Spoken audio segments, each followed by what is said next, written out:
Bismillahirrahmanirrahim. Assalamualaikum warahmatullahi wabarakatuh. Salam sejahtera untuk kita semua. Baik, pada pertemuan kali ini kita akan membahas topik tentang manajemen sumber daya manusia atau Human Resource Management. Nah, kita tahu bahwa persaingan yang semakin tinggi menuntut komitmen dari karyawan yang semakin tinggi pula, dan menuntut kemampuan karyawan yang juga semakin tinggi. Organisasi yang tidak dapat menarik karyawan dengan kemampuan tinggi maka akan semakin tenggelam dan kalah dalam persaingan di dunia industri, di dunia perusahaan, di mana persaingan itu semakin terus ketat ya, semakin tinggi dalam persaingan yang ada. Maka di sana perlu ya komitmen dari karyawan dan juga kemampuan-kemampuan yang ada, soft skill baik yang soft skill maupun hard skill itu juga harus terpenuhi sehingga bisa bersaing dengan kompetitor lainnya. Nah, di sini ya proses sumber daya manusia ini ada beberapa tahapan. Yang pertama, merencanakan sumber daya manusia apa saja yang diperlukan, kemudian melakukan rekrutmen. Nah, setelah perencanaan tadi eh, tahu apa saja yang dibutuhkan untuk membantu ya proses berjalannya di suatu organisasi ya, dan pekerjaan yang ada di sana, maka melakukan rekrutmen. Di sini rekrutmen dia akan eh, mencari ya sesuai eh, spesifikasi spesifikasi dalam kebutuhan-kebutuhan di perusahaan tersebut apa saja yang dibutuhkan. Kemudian melakukan seleksi, nah, kemudian ada sosialisasi ketika seleksi tersebut setelah berjalan, melakukan sosialisasi terhadap karyawan tersebut, mengetahui bagaimana perusahaan ini, kemudian memberikan wejangan-wejangan apa saja yang ada dan apa saja yang tidak diperbolehkan dalam suatu perusahaan dan lain sebagainya. Kemudian setelah itu melakukan pelatihan dan pengembangan terhadap uh, sumber daya tersebut ya yang sudah tadi melalui seleksi dan diberikan sosialisasi. Kemudian selanjutnya setelah diberikan pelatihan dan pengembangan maka harus dievaluasi prestasinya apakah dia prestasinya baik dalam bekerja atau tidak. Kemudian setelah evaluasi tersebut uh, dapat hasilnya, maka bisa saja dia bisa dipromosikan atau investor ataupun demosi dan atau malah diberhentikan kerjanya karena uh, prestasinya tidak baik ataupun buruk. Kemudian kita lanjut, di sini ada perencanaan sumber daya manusia. Bagaimana sumber daya itu direncanakan. Yang pertama menganalisis, ya, bagaimana kita menganalisis apa saja kebutuhan sumber daya manusia yang ada dalam suatu perusahaan tersebut. Karena di sini situasi ketenagakerjaan organisasi saat ini, ya, apa saja situasi sumber daya atau ketenagakerjaan dalam suatu organisasi tersebut, apakah dibutuhkan atau tidak.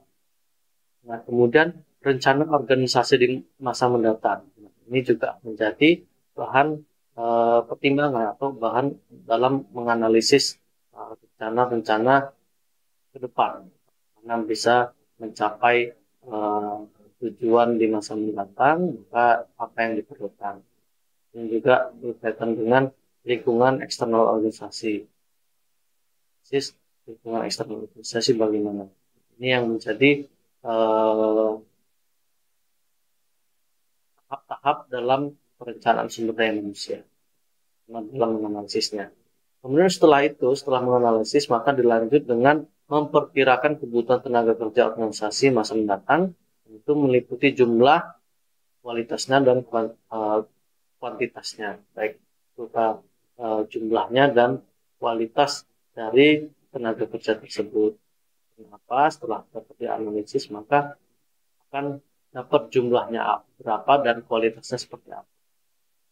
Kemudian di sini menentukan supply internal yang mungkin dari beberapa yang ada di organisasi tersebut bisa dipindahkan ya atau dipromosikan untuk memenuhi kebutuhan yang ada, kemudian atau supply dari eksternal yang melakukan rekrut ya mengambil dari eksternal yang di luar dari organisasi. Dan setelah itu yang merencanakan rekrutmen ya jika sudah didapat ya perencanaan rekrutmen dan eh, pemberhentian atau pensiun kerja.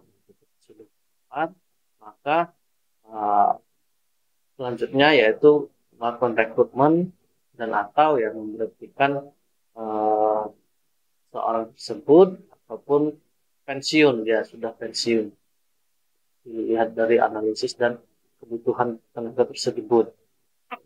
Nah, selanjutnya ya setelah rekrutmen dan uh, apakah itu rekrutmen atau pemberian pensiun, ini akan selanjutnya merencanakan pelatihan dan pengembangan tenaga kerja. Sudah didapat, maka ada pelatihan dan pengembangan tenaga kerja. Sini ya, bagaimana kita penarikan tenaga kerja. Setelah kebutuhan tenaga kerja dapat diperkirakan, manajer kemudian melakukan penarikan tenaga kerja. Nah, penarikan tenaga kerja didefinisikan sebagai proses penarikan tenaga kerja yang memenuhi kualifikasi untuk eh, melamar kerja di organisasi tersebut. Manajer ya memulai proses rekrutmen dengan mengingat deskripsi kerja dan spesifikasi kerja. Spesifikasi kerja kemudian menjadi standar kualifikasi rekrutmen. Maka, dalam melakukan penarikan tenaga kerja, maka harus melihat apa deskripsi kerjanya, apa job desk-nya, kemudian melihat juga spesifik kerjanya bagaimana. Ini akan menjadi standar dalam rekrutmen nanti, kualitasnya atau kualifikasi yang dibutuhkan seperti apa.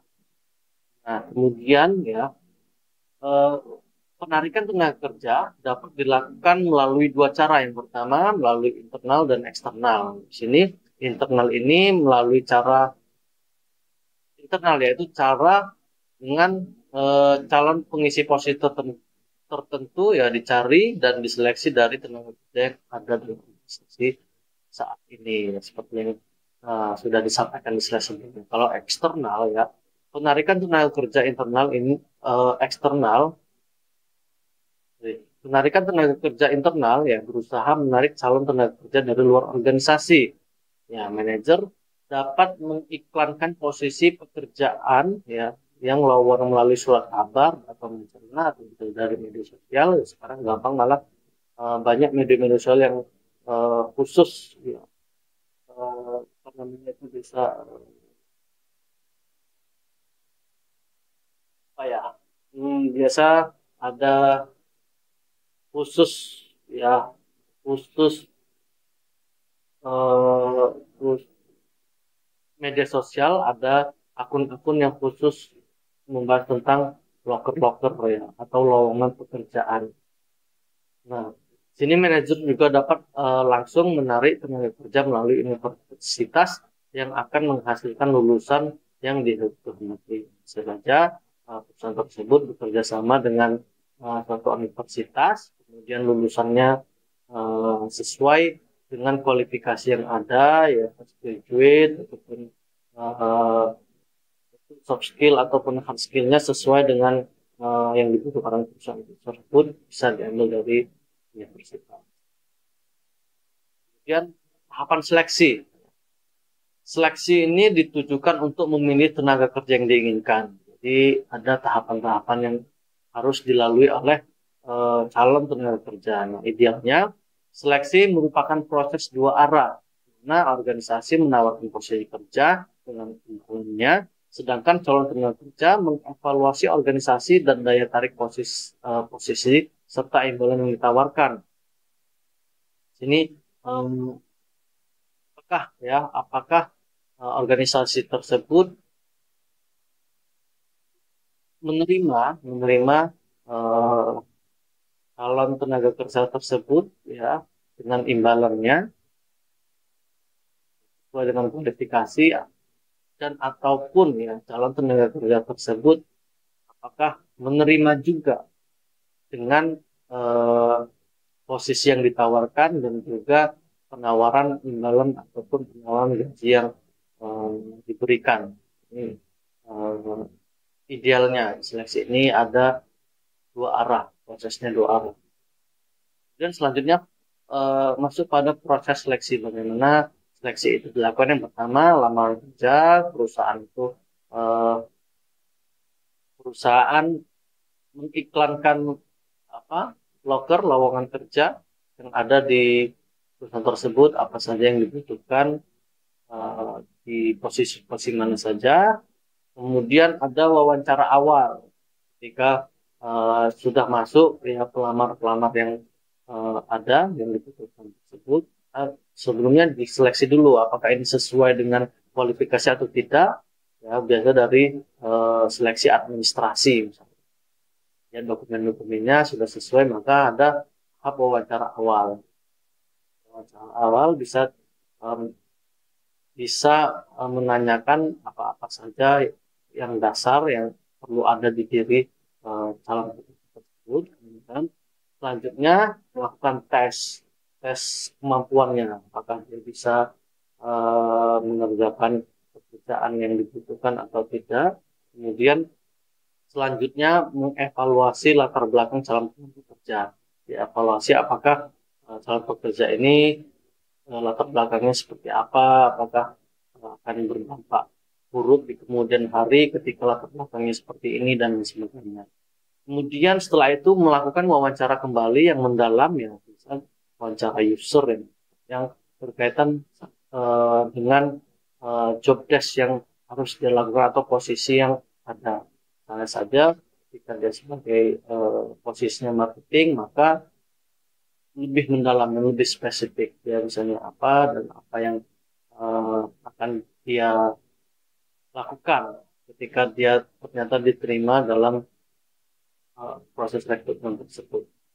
Terus setelah itu, ya, semua proses seleksi itu selesai. Selanjutnya ada tes kesehatan dan tes fisik. Jadi dilihat apakah kesehatan dari calon tenaga kerja tersebut baik ataupun tidak. Ini untuk memastikan ya pekerja tersebut bisa bekerja dengan baik ataupun tidak, ataupun malah di kemudian hari ya kesehatan yang mungkin fatal ya, yang bisa mengganggu eh, kinerja dia, kinerja pekerja tersebut. Ini akan menjadi pertimbangan untuk menerima atau tidaknya. Kemudian setelah itu, setelah ternyata semuanya terlewati dan hasilnya baik, maka dilanjutkan dengan penawaran kerja, ditawarkan nih, ini segini, kerjaan seperti ini, posisinya gini, jobnya ini.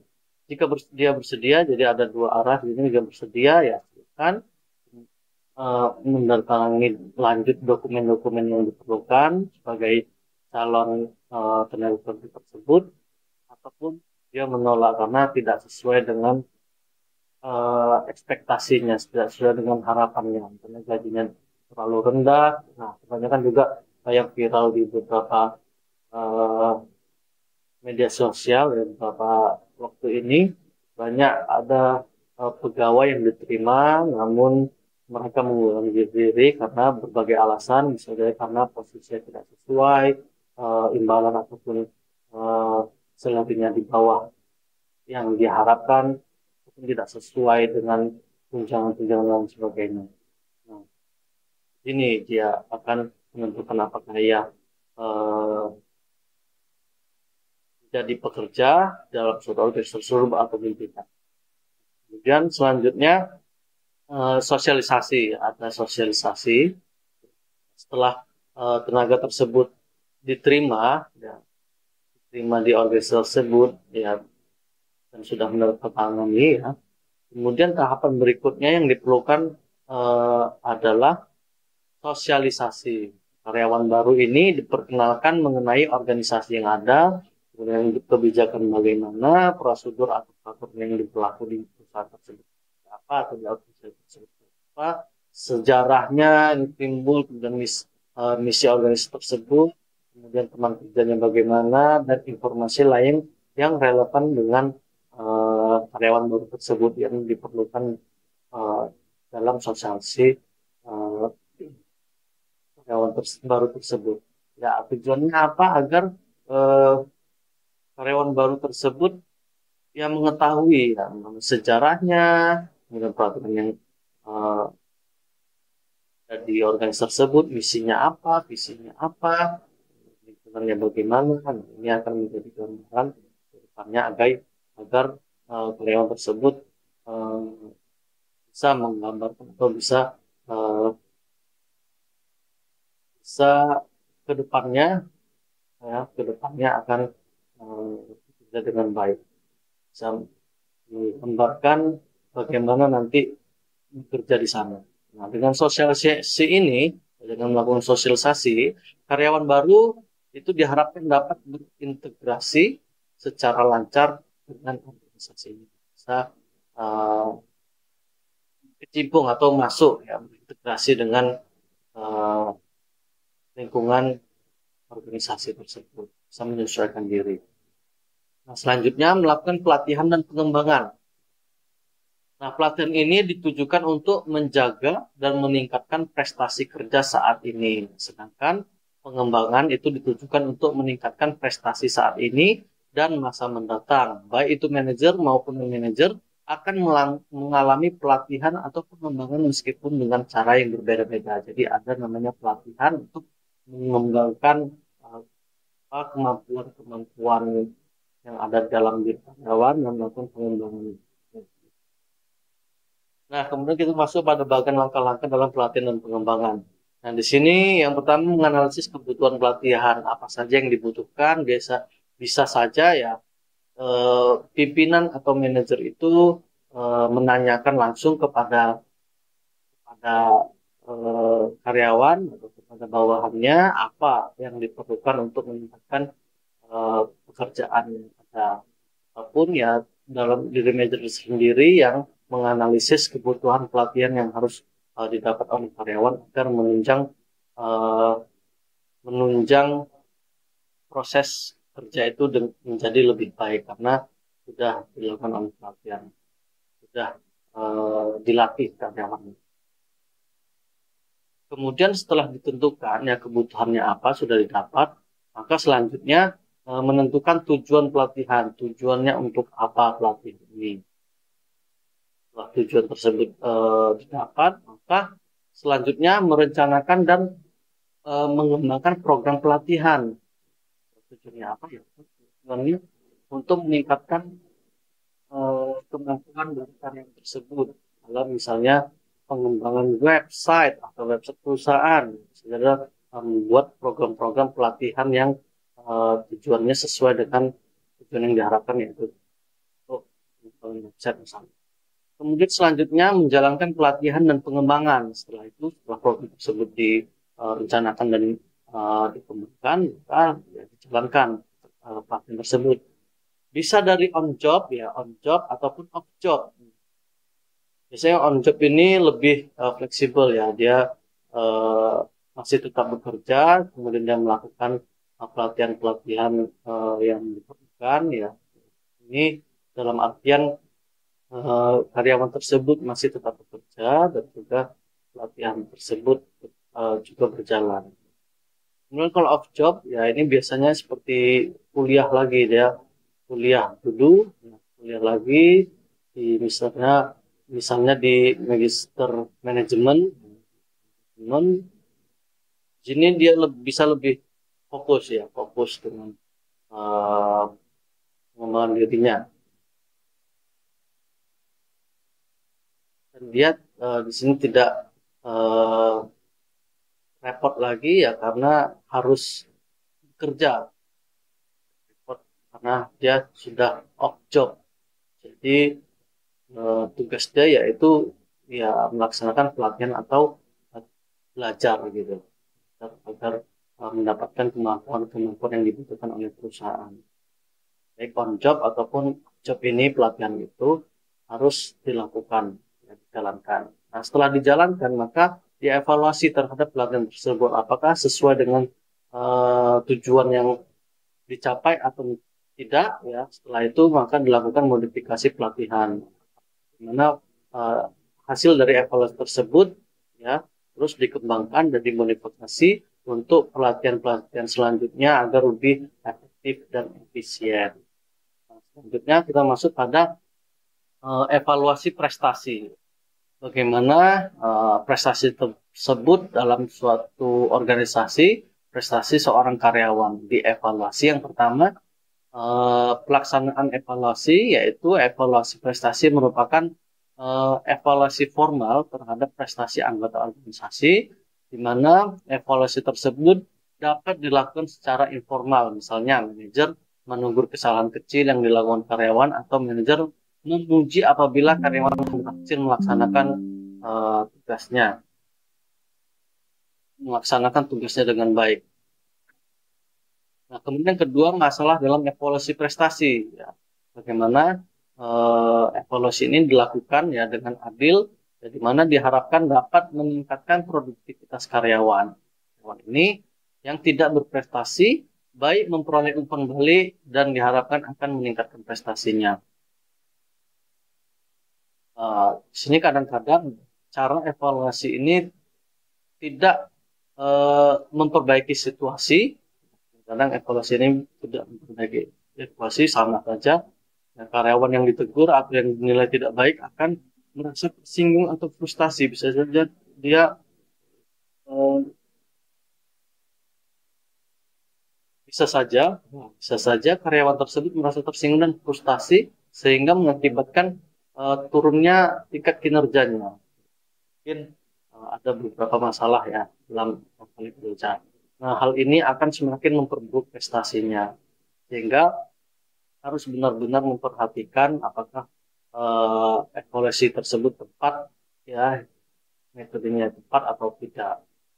Tujuannya ya, meningkatkan eh, kualitas atau produktivitas seorang karyawan.